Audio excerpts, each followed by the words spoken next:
प्रिय अभ्यर्थियों, आज हम लोग संस्कृत में जो 7 कृत्य प्रत्यय होते हैं उन कृत्य प्रत्ययों में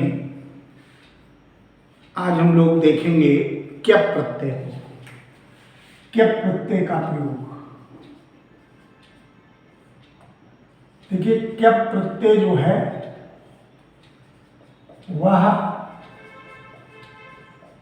बहुत कम धातुओं में लगता है, सभी धातुओं में क्यप प्रत्यय नहीं लगता है।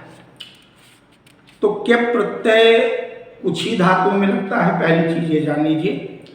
और दूसरी चीज, अगर धातु का अंतिम स्वर ह्रस्व होगा, धातु का अंतिम स्वर ह्रस्व होगा तो उसके बाद धातु और उस जो धातु आपकी होगी और प्रत्यय होगी उसके बीच में ता का आगम हो जाता है।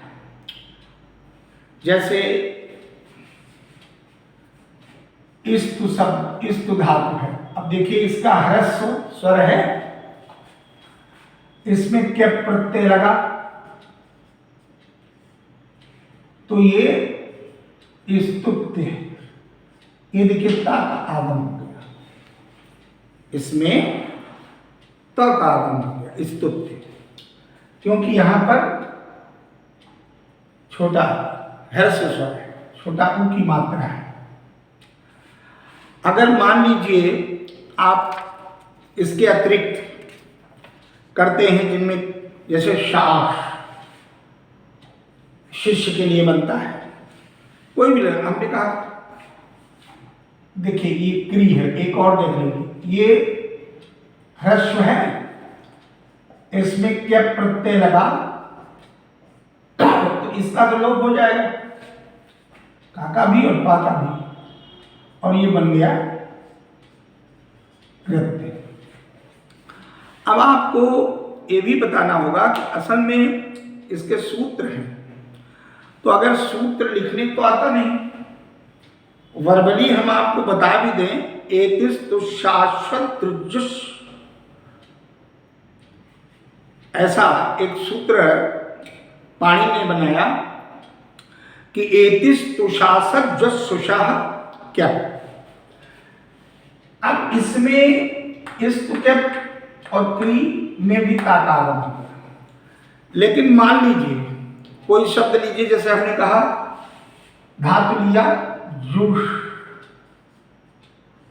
अब इसमें तो हकारांत है, इसमें तो कोई, आप देख रहे हैं कोई भी ह्रस्व स्वर नहीं है, ये हकारांत धातु है। और इसमें आप जब प्रत्यय लगाते हैं तो क्यप प्रत्यय लगाने पर तब ता का आगम नहीं होगा और ये बन गया जुष्य, केवल या जुड़ेगा, पा और का लोप हो गया, शेष बचा या, तो जुष्य हो गया। जुष्य माने होता है सेवा करने योग्य, सेवा करने योग्य। बाकी की तो मीनिंग आपको बताओ, योग्य का अर्थ ये प्रत्यय प्रतिपादित करता है, स्तुत करने के योग्य, करने योग्य। इन दोनों में अंतिम ह्रस्व स्वर नजर आ रहा है तो ता का आगम, इसमें नहीं। अब जैसे एक शब्द है शाख, इसमें क्या प्रत्यय लगा, तो जब इसमें लगेगा तो अब यहां पर जब देख रहे हैं आप शास में, तो नताया, और दूसरी चीज इसमें छोटी की मात्रा आ गई, क्योंकि शास उपदेश देने के अर्थ में है। तो इसमें आप देखते हैं कि ये शाह मूर्धन्य शाह में परिवर्तित हुआ और इसके पहले ह्रस्व ई की मात्रा लग गई और या जुड़ गया। यहां पर इन्हें शिक्षा देने योग्य, जिसको पढ़ाने योग्य, ये भाव आ गया। इसमें ये शा मूर्धन्य शा में परिवर्तित हुआ और ये जो दीर्घ आ की मात्रा है ये ई का आगम हो या इट का आगम हो जाएगा शास में। बाकी जितने भी आप देखेंगे अब जैसे मान लीजिए आप लोग देखिए बहुत प्रयोग करते हैं। अब नौकर के लिए आता भ्री, भ्री आता है, भ्री धातु और कैप लगाया तो उसमें भृत्य बन गया। ठीक है, यह भी भृत्य शब्द भी जो है सेवा करने वाले के लिए आता है, नौकर को कहते हैं। तो आप देखिए कि ये जो बना रहे हैं ये सारे शब्द ये किसका निर्माण कर रहे हैं? विशेषण का, स्तुति करने योग्य, करने योग्य, सेवा करने योग्य, पढ़ने योग्य। अब इनमें आप देख रहे हैं कि ये संज्ञा का भी संज्ञा बना रहे हैं। ये संज्ञा, तो संज्ञा और विशेषण दो का निर्माण क्या प्रत्यय करता है। अब इसके बाद हम लोग देखेंगे णित प्रत्यय। णित प्रत्यय का प्रयोग बहुत महत्वपूर्ण है और ये कृत्य प्रत्यय के अंतर्गत कल चर्चा की थी। अब देखिए णित प्रत्यय में भी या का या जुड़ेगा और आधारा और ता ये लुप्त हो जाएंगे। जैसे मान लीजिए शब्द है क्री, धातु है क्री और इसमें णित प्रत्यय जुड़ा। अब इसमें आप लोग एक चीज दिमाग में रखिए, नोट कर लीजिए कि जब कोई भी क्री में स्वरांत है, ऋकारांत धातुओं के उपरांत, ये पहली चीज आप लिख लीजिए, ऋकारांत धातुओं के पश्चात के बाद बनता है। इसका एक शर्त पहली है, पहली कंडीशन ऋकारांत धातु के बाद बनता है। अब ये ऋकारांत है और इसका गुण हुआ और उसकी वृद्धि हो गई, अर हुआ ऋका अर और उसकी वृद्धि हो गई और वो बन गया कार्य। अर का आर हो जाता है तभी बना कार्य। अब जैसे मान लीजिए ऋकारांत धातुओं के बाद तो आपको णित लगता है, ऐसा नियम रखा गया है। लेकिन ऋकारांत धातुओं को छोड़कर अन्य स्वरांत धातुओं के बाद जब आता है तो वो णित न कहकर यत कहलाता है। इसमें एक विशेष बात देखिए, जैसे पठ में लगा तो पठ में आप ये नहीं कह सकते कि पठ लगाया णित, क्योंकि ये ऋकारांत नहीं है, पठ में णित जुड़ रहा है। उसके बाद अगर इसको हम वृद्धि हो जाएगी तो पा, ये बड़ा पा हो जाएगा। जैसे अर का आर हुआ तो छोटा आ का बड़ा हो गया, पा बन गया। और उसके बाद या जो जुड़ेगा पाठ हुआ और ये पाठ है। तो इसको नोट करें आप लोग कि ऋकारांत धातुओं को छोड़कर अगर अन्य स्वरांत धातुओं में है तो यत लगता है। ऋकारांत में णित और व्यंजनांत जो धातुएं हैं उनको छोड़कर जो व्यंजनांत जिनके अंत में व्यंजन आ रहा है उसमें यत और क्यप दोनों लगता है, यत और क्यप दोनों लगता है। तो यहां पर आप देख रहे हैं कि जैसे मान लीजिए हमने कहा पच धातु, अब ये ऋकारांत है तो इसमें जुड़ेगा णित और ये बनेगा अब एक चीज ध्यान रखिए कि जो ये पच बनता है उसमें वृद्धि तो होगी, पा हो जाएगा, और पा के बाद ये चा का हर जगह पहले भी चा का हो जाएगा, तो ये पाक को बन जाएगा। क्या बन जाएगा? पाक को। पाक को का मतलब पकाने योग्य। उपधा के आ की वृद्धि, इसमें अलो अंत्याग पूर्व बुधा, स्वर और व्यंजन से पहले का जो वर्ण है, जो स्वर है, उसका उपधा हो जाएगा।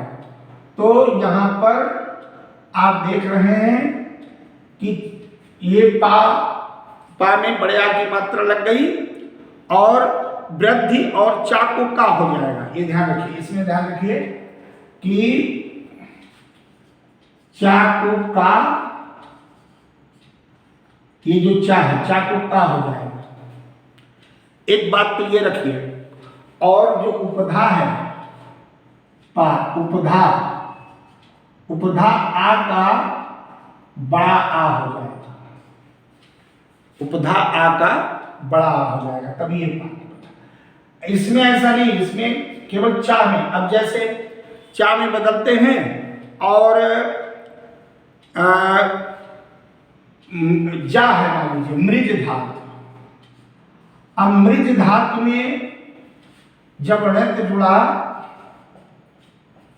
तो अर का आर हुआ, वृद्धि हुई, तो मार और जा का गा हो जाएगा और ये बनेगा मार्ग्य, जा को गा। अब ये सूत्र है अलग अलग हैं, यजया, चारु, प्रवर्चस, उनको समझना आपके लेवल में सीधे सीधे कि अभ्यास करेंगे कि जा को गा होगा, चा को का होगा। सूत्र तो लिखना वो करना वो समझाना नहीं है आपको आपके स्तर में। तो ऋत प्रत्यय का प्रयोग ऐसे हो रहा है सब जगह। अब जब यत का विचार कर रहे थे हम लोग, तो उसमें कहा था कि स्वरांत धातुओं के बाद यत लगता है, स्वरांत धातुओं के बाद, किंतु ऋकारांत धातुओं के बाद णत लगता है।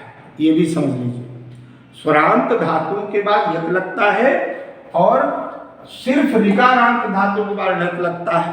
लेकिन ये नियम तो पाणिनि ने रखा, इससे ये विदित हुआ कि ऋकारांत धातुओं को छोड़कर जो अन्य स्वरांत धातुओं हैं उनमें यत लगता है और ऋकारांत में णत लगता है। इसी प्रकार जो व्यंजनांत धातुएं हैं, जो जिनके अंत में व्यंजन आ रहा है, उनको छोड़कर, व्यंजनांत धातु को छोड़कर यत और क्यप लगता है, यत और क्यप लगता है, बाकी सब में णत लगता है।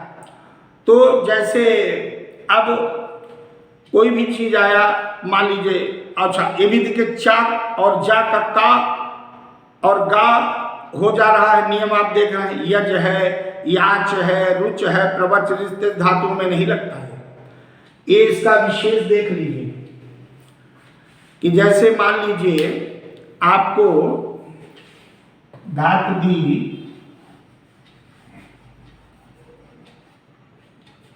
प्रयोग है, मान लीजिए रुच धातु, तो रुच धातु में आप देख रहे हैं रुच, रुच उसके अर्थ में। अब मान लीजिए रुच धातु आ गई। अब रुच धातु में जब णत प्रत्यय लगी तो ऊ का ओ हो गया गुण, तो रो हो गया। इसका चा में कोई परिवर्तन नहीं होगा।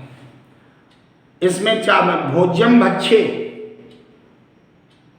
कोई भी चीज उसमें आपका चा का प्रयोग वार्तिक से भुज, अब जैसे भुज है तो उसमें भोग्य हो जाएगा, लेकिन रुच में रोच्य रहेगा।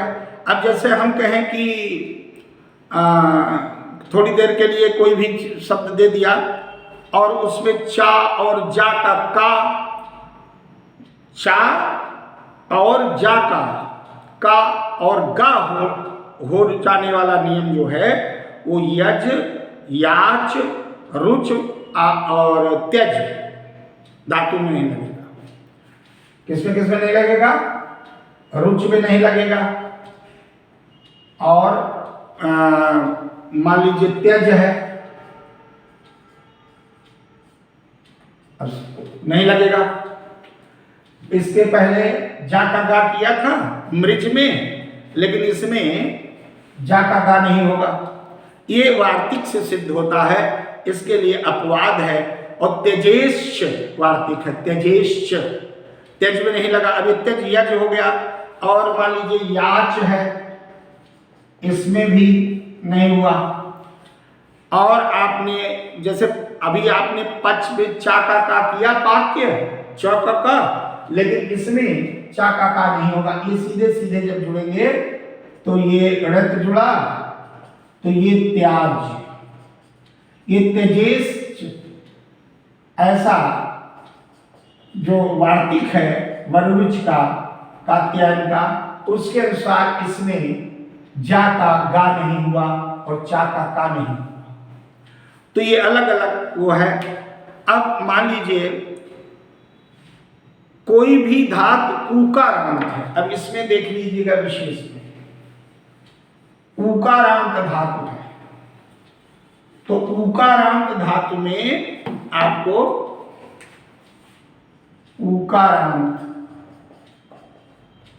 उकारांत धातु में जोड़क लगेगा।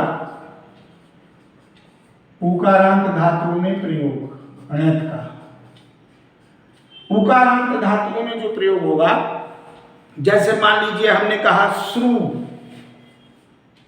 श्रु में बड़ा वो है कि नहीं, तो उकारांत धातुओं के बाद भी अणत प्रत्यय लगता है। उकारांत धातुओं के बाद अणत प्रत्यय लगता है, लेकिन जब आवश्यकता का बोध कराना हो, जरूरत का बोध कराना हो। उकारांत धातु में प्रयोग अणत का होगा। अणत का तभी होगा जब आवश्यकता का बोध कराना हो, जरूरत का बोध कराना हो। आवश्यकता का बोध, ध्यान रखिए, आवश्यकता का बोध, आवश्यकता का बोध होगा तभी ऐसा होगा। अब जैसे हमने कहा श्रु, अब श्रु में नृत्य लगाया, तो ये श्रु है, इसका श्रा जो है धाता, ये दीर्घ हो गया श्राव, और श्राव्य बन गया, सुनने योग्य, अर्थात उसकी आपको जरूरत है। अब जैसे मान लीजिए आपने किसी पू धातु है, पू धातु में लगाया, पू माने पवित्र होना, उकारांत है, णत लगाया तो ये बन गया पाव्य, यानी पवित्र करने योग्य, सुनने योग्य, पवित्र करने योग्य। ये भाव आया क्योंकि पवित्र करने योग्य भी आवश्यकता का बोध करा रहा है। तो इसलिए अभ्यर्थियों इसको बहुत ध्यान से समझते जाओ, क्योंकि ये बहुत प्रायः प्रयोग में बहुत ज्यादा आता है। अब जैसे लू, लू माने काटना, और लू में णत आएगा तो ये दीर्घ हुआ लाका, और अलो अंत्याग पूर्व उपधा, उसका दीर्घ हो रहा है। बड़े के पहले आ रहा ना ला में, तो ला और लाव्य। तो णत के प्रयोग से योग्यता का अर्थ आता है, इसको बहुत ध्यान से समझ लीजिए। अब जो आप देख रहे हैं कि जैसे आगे आप लोग देखेंगे कि जैसे मान लीजिए हमने कहा कि कृत प्रत्यय में आज हम लोग यहाँ तक णत को देखा और कैप को देखा। अब इसमें आगे हम लोग जो भूतकालिक प्रत्यय हैं कृत के, उनको देखेंगे, और उसके अलावा उनका अनुवाद में बहुत प्रयोग होता है, जैसे ता और तबत। लेकिन उनको हम लोगों ने भूतकाल के प्रत्यय में पिछले वीडियो में हमने डाला था, और उसको आपने देखा था। वर्तमान काल के कृत प्रत्यय जो आएंगे उसमें आपको शत्र और शानच का प्रयोग अब देखना है। ठीक है, वर्तमान काल में शत शानच और जो भविष्य काल के कृत प्रत्यय होंगे उनमें आप तुमुल प्रत्यय देखेंगे और आगे लुट प्रत्यय, ये सब प्रत्ययों को देखेंगे। अगले वीडियो में इसका हम विस्तार से करेंगे। ये योग्य अर्थ को प्रतिपादित करते हैं अणत और क्यप प्रत्यय, और यत प्रत्यय कल पढ़ा था उसका भी प्रयोग इसी में होता है। इसको अभ्यास अनुवाद के द्वारा कराया जाएगा। धन्यवाद।